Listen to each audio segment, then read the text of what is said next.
The purpose of the Distort transform command is to allow you to take your shape and sort of change it however you see fit. Really, you're just going to take those transformation handles and just reposition them anywhere you want, and the shape within them will just keep up. So let's take a look at this. Let's go over to Edit, jump down to Transform, and choose Distort. And now I can take my handles and I can just move them anywhere I want. There are really no restrictions here. Now, if I hold down the Alt key and I drag, I get the same behavior reflected across my reference point. Again, if I drag and move the reference point anywhere, then my behavior will start to get a little more interesting as the shape tries to rotate around that. Now let me hit Escape because things are getting a little bit crazy. We'll go back down to Transform and go back down to Distort.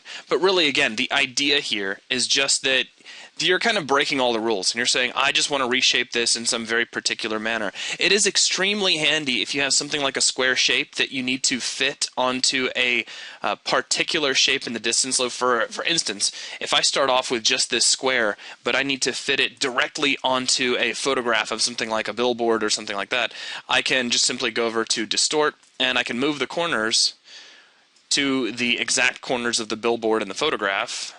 And if there was something like this, then everything just lines up. So it's a very, very easy way to handle tasks like that. Now, same thing with the sides. I can just grab the sides and position them however I want. No big deal.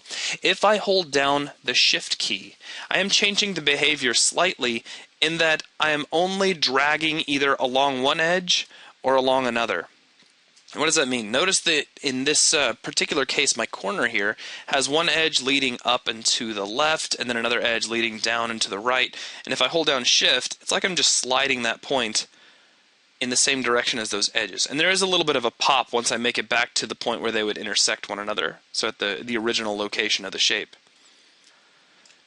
But again, if I'm not holding Shift down, I can put this wherever I want. So that is a rundown of Distort. It's very easy to really destroy your shape doing this. You want to be careful of doing things like this. You'll notice that if I try to pull this point in too far, Photoshop says, no, you can't do that. So everything's fine until I get to around a straight line, and even that starts to kind of warp and distort what's going on. You got to be careful of that. But if I go in too far, Photoshop just breaks, and then when I try to press enter, it says could not transform because the required transformation isn't supported. And basically what that means is you've made some sort of a concave shape.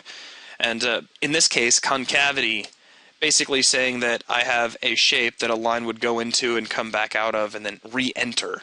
If you're unfamiliar with the concept of geometric concavity, then that's basically what it means. If we make a shape which is kind of shaped like, sort of like the letter C or like a delta, that's a concave shape. And Photoshop says, no, you can't do that. So you can't grab a corner and pull it way up inside, or things start to get a little silly.